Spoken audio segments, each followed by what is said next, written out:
Hello everyone, greetings from English Sahayaka. In today's class, we are going to learn about usage of adjectives to describe people in English. ನಾವು ಇವತ್ತು ಇಂಗ್ಲಿಷ್ನಲ್ಲಿ ಜನರನ್ನು ವಿವರಿಸಲು ವಿಶೇಷಣಗಳ ಬಳಕೆಯ ಬಗ್ಗೆ ಇವತ್ತಿನ ಕ್ಲಾಸಲ್ಲಿ ಕಲಿಯೋಣ. ಸೊ ಬನ್ನಿ ಸ್ಟಾರ್ಟ್ ಮಾಡೋಣ. ಇಂಗ್ಲಿಷ್ ಕಲಿಯುವವರಿಗೆ ಇಂಗ್ಲಿಷ್ನಲ್ಲಿ ಜನರನ್ನು ವಿವರಿಸಲು ಕೆಲವು ಮೂಲಭೂತ ವಿಶೇಷಣಗಳು ಇಲ್ಲಿವೆ. ಯಾವುವು ಅಂತ ಇವಾಗ ನೋಡೋಣ. ಓಕೆ, ಟಾಲ್ ಅಂತ ಹೇಳ್ತೀವಿ. ಟಾಲ್ ಅಂದರೆ ಎತ್ತರ. ಶಾರ್ಟ್ ಕುಳ್ಳ. Slim plum. ಪ್ಲಮ್ ಅಂದರೆ ದಪ್ಪ. ಯಂಗ್ ಯುವಕ. ಓಲ್ಡ್ ಹಳೆಯ. ಫ್ರೆಂಡ್ಲಿ ಸ್ನೇಹಪರ. ಶೈ ನಾಚಿಕೆ.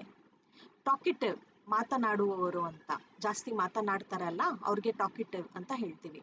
ಕ್ವೈಟ್ ಶಾಂತ. ಹ್ಯಾಪಿ ಸಂತೋಷ. ಸ್ಯಾಡ್ ದುಃಖ.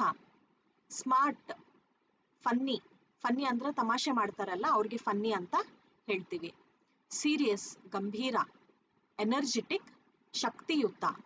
ಕ್ರಿಯೇಟಿವ್ ಸೃಜನಶೀಲ. ಕಾನ್ಫಿಡೆಂಟ್ ಆತ್ಮವಿಶ್ವಾಸ. ಹೆಲ್ಪ್ಫುಲ್ ಸಹಾಯಕ. ಆನೆಸ್ಟ್ ಪ್ರಾಮಾಣಿಕ. ಪೊಲೈಟ್ ವಿನಯಶೀಲ. ಬ್ರೇವ್ ಧೈರ್ಯಶಾಲಿ. ಕ್ಯೂರಿಯಸ್ ಕುತೂಹಲ. ರೆಸ್ಪಾನ್ಸಿಬಲ್ ಜವಾಬ್ದಾರಿ. ಕನ್ಫ್ಯೂಸ್ಡ್ ಅಂದರೆ ಗೊಂದಲ. ಸರ್ಪ್ರೈಸ್ಡ್ ಆಶ್ಚರ್ಯ.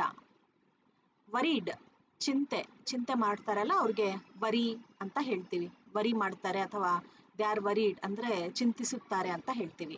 ಕಾಮ್ ಶಾಂತ. ಎಕ್ಸೈಟೆಡ್ ಉತ್ಸುಕನಾಗಿದ್ದಾನೆ.